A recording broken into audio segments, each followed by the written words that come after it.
Hello বন্ধুরা, আমার সালাম নিন। আসসালামু আলাইকুম। আশা করি আপনারা সবাই ভালো আছেন ইনশাল্লাহ, এবং আমার প্রত্যাশাও তাই। সেই সাথে আমার প্রীতি ও শুভেচ্ছা নিন।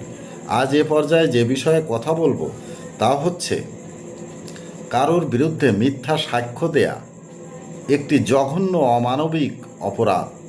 তা অন্যের দৃষ্টিতে না হলেও সাক্ষীর দৃষ্টিতে কোনো এক সময় দৃশ্যমান হবেই হবে। অবশ্যই সাক্ষীর নিজের কাছে কোনো এক সময় অনুতাপ সৃষ্টিও হতে পারে।